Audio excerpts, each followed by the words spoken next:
try and win championships, and that's what it's all about. When you look from the outside and you watch this team, I know we're going to have a real good, solid hockey team this year. Welcome back to Fireside Rangers. I'm your host, Anthony Rivardo, joined by my co-host, Eric Wilson. Today, we're talking about the New York Rangers' latest overtime loss to Detroit. Had a 2-0 lead, ended up losing the game 3-2 in overtime. An utter collapse, a choke job by the New York Rangers. And in that game, we saw Gallant make a very bold decision to demote Chris Kreider all the way down to the fourth line. So we're going to go ahead and dive into the recap and analysis of that game and then discuss Chris Kreider's performance through the first 13 games of the season and what to make of that demotion to the fourth line. But before we dive into all of that, Eric, how are you doing? Not too good. The Rangers just keep somehow losing. All of our star players who are supposed to be carrying the team right now just aren't living up to our expectations like Chris Kreider, which is why I don't even care that I'm showing off the Panthers hat today. They're my new favorite team. Well, not my new favorite team. Rangers are still my favorite team, but I am very frustrated with the Rangers. And you kind of mentioned star players not pulling their weight. Gallant had a quote that kind of sums that up in the best way possible. He said, quote, "I want everybody to be better. Chris Kreider has to pull his weight instead of going the other way. That's what we need from our leaders." End quote. Gallant says accountability starts at the top for the Rangers and that he's not happy with how the team is playing. Neither are we. The team is not playing good hockey right now. But Eric, last night's game, again, 2-0 lead. Kaapo Kakko opens up the scoring with a nice goal. And from there, it kind of just all went downhill, 2-0. And then after that, it was all Detroit. So what do you make of that? And what are your takeaways from last night's matchup? It wasn't that good. And the worst part is it wasn't even Halak's fault. We had our questions and concerns about Halak at the start of this season. But all of the goals that he let in were not his fault. The first one, there's a screen and a deflection in front. You're not going to stop that. The overtime goal, the Red Wings had a power play, which was a really stupid penalty to take. So, yeah, it's like you kind of just got to blame the defense and the offense right now. Yeah, I think there's a lot of blame to go around for a lot of different players here. But when you take a look at how Chris Kreider has been playing in particular, I think he has 9 points, in about 13 games. So not the worst stat line, but not what we're accustomed to seeing from Chris Kreider. And at the end of last night's game, the lines were changed quite drastically with Kreider falling to the fourth line. The lines were as follows. Panarin, left wing on the first line with Zibanejad and Kakko. VC, Trocheck, Blais, Lafreniere, Chytil, Goodrow, Kreider, Carpenter, and Gauthier. Gauthier. I always mess up his name. But those were the lines. And what do you make of those lines from the end of that game? Obviously, Panarin moving up to the first line is definitely interesting, but Kreider all the way dropping all the way down to fourth. What are your main takeaways? I mean, yeah, it is interesting. Panarin obviously deserves to be up on the first line. He is currently our best forward that we have right now. What else do you see? Blais moving up. Chytil's still on the third line, which is interesting to see. It was his first game back from injury. Lafreniere got demoted as well, but I guess you got to switch something up. The biggest thing is just seeing Chris Kreider's name down there on the fourth line, and it hurts a lot to see that because, last season he was our greatest goal scorer on the team, had 50-something goals, really carried the offense throughout the entire season and the playoffs, and then through 13 games this season so far, I think he only has like 3 goals. And, I think at this point of the season last year, he was at like 9 already or something crazy like that. But that's what happens. I love Kreider. I think he's a great guy, great player. But if he's not performing like a first-line forward should, then send him down. Fourth line might be a little too drastic, but I know that was just to close off the last game, and we do have some updates. Yeah, so that was just to close off the last game. Fourth line is likely too drastic. But going forward here, today's practice, they did try out some different lines, kind of similar, but a little bit different. Kreider not all the way down to the fourth line. Instead, they have him on the second line. So today's practice lines were as followed. And also, we believe that these are probably going to be the lines in tomorrow's matchup against the Islanders. But we'll see. Maybe they change back to the original lines from before yesterday's game. But we do believe that these lines in practice today are going to be the ones that we see on the ice tomorrow. Panarin, Zibanejad, Kakko, Kreider, Chytil, Kravtsov, VC, Trocheck, Lafreniere, Blais, Goodrow, and either Carpenter or Reeves. So very interesting there. Ryan Reeves hopefully re-entering the lineup. He was a healthy scratch in last night's game. But taking a look at it, Lafreniere falling down to the third line on this one. Chytil elevating to the second. Trocheck down to the third. Kreider on the second. And again, Panarin moving back up to the first. Very interesting, drastically different from what we've seen throughout the beginning portion of the season. So, Eric, these lines right here, what do you make of them, and what's the biggest surprise or takeaway from this? I don't really hate these lines, but I also can't fully support them because I haven't seen them yet. And obviously you said we think we might see these tomorrow. I think whatever lines we see in practice tomorrow morning is definitely just going to solidify if this is actually going to happen or not. But just assuming that it will, I definitely like keeping Panarin up on the first line. I think he needs to stay there just to help perform, and that'll definitely help Kakko out as well, who's also started to produce like we said he would. Kreider down on the second line, that's just something you kind of got to do. Maybe playing with a couple other guys will help change the game up a little bit or something.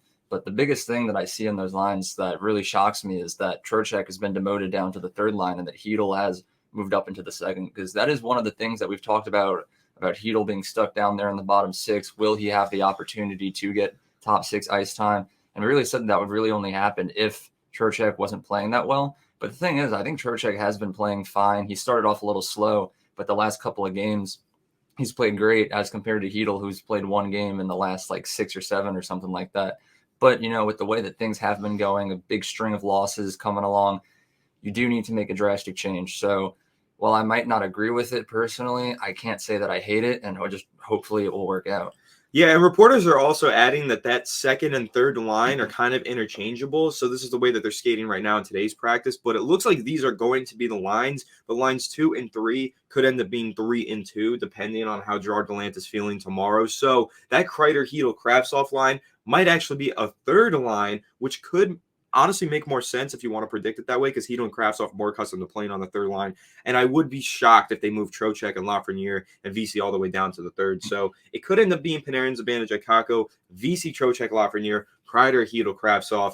That is likely what we see tomorrow. But again, maybe they keep it the way that we originally mentioned with Kreider on the second. I guess we'll see. It's kind of interchangeable at this point, but Gerard Gallant has a huge decision ahead of him going into tomorrow night's game. It's going to be a big matchup against the Islanders. So I guess we'll see what exactly the lines shape out to be here. But Chris Kreider also had this to say about getting demoted to the fourth line last night. Quote, "I'm getting the same looks. They're just not going in. I'm going to score a lot, but for me, it's the details. Skating, hitting, establishing that forecheck, and getting my nose over pucks. Those are things that I can do consistently." End quote. So, Eric, I don't know if you have any takeaways from that.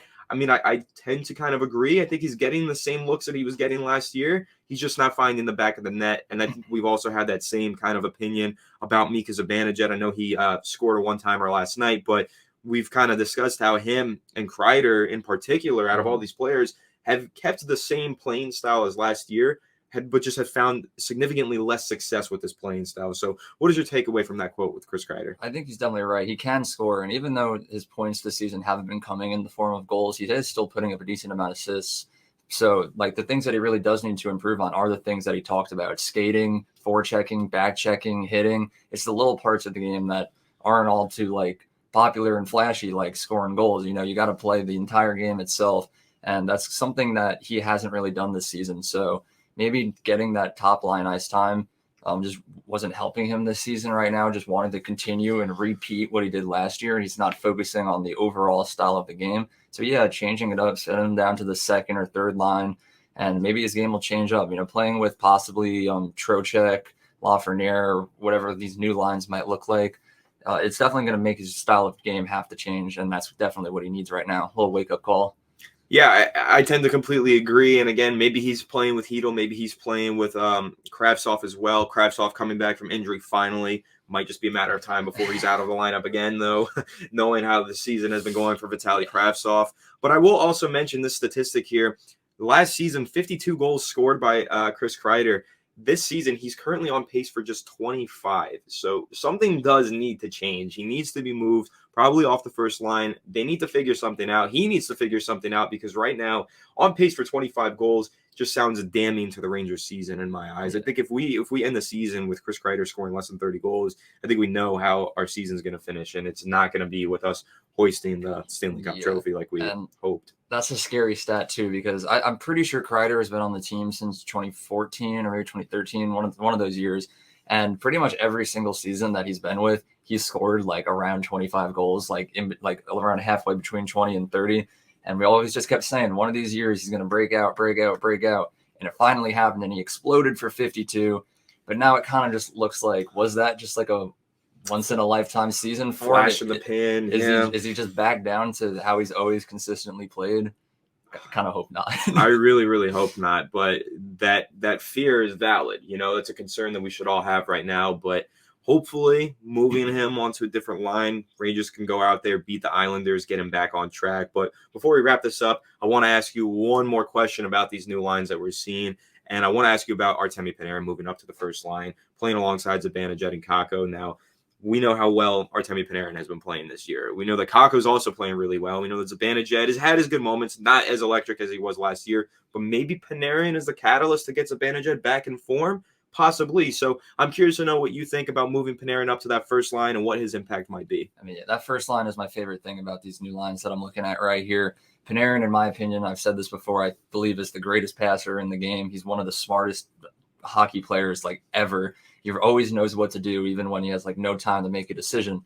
So he was doing really good helping Trocheck get goals, but Trocheck isn't our best goal scorer. That's probably Mika Zibanejad. Definitely has the best shot. So as long as Panarin can just keep doing what he's doing, he will find a way to get the puck to Zibanejad, who will shoot the puck and score. And then Kakko can just filter in there and explode his game too. We want to see him break out. This is it. Put him with the two best players on the team, and good things are going to happen. Yeah, I completely agree. I really support and actually love the decision to move Panarin up to the first line. I'm hoping that the lines that we mentioned are the lines that we will see against the Islanders tomorrow night. Really excited to see if these new configurations can propel the Rangers to success, get them back to their winning hockey ways. But again, Panarin on the first line is something that I'm very excited about. We'll see what happens with Kreider, where they decide to play him, how that shakes out. But, man, we need more from him. Gerard Gallant has said that. Chris Kreider himself has said he needs to do better. The Rangers need more out of him. So hopefully this is his wake-up call, getting moved to a lower line, and hopefully he can, bounce back and get the Rangers back to winning hockey. But that pretty much wraps up our discussion on the Rangers choke job from last night against Detroit, and, of course, Chris Kreider being demoted.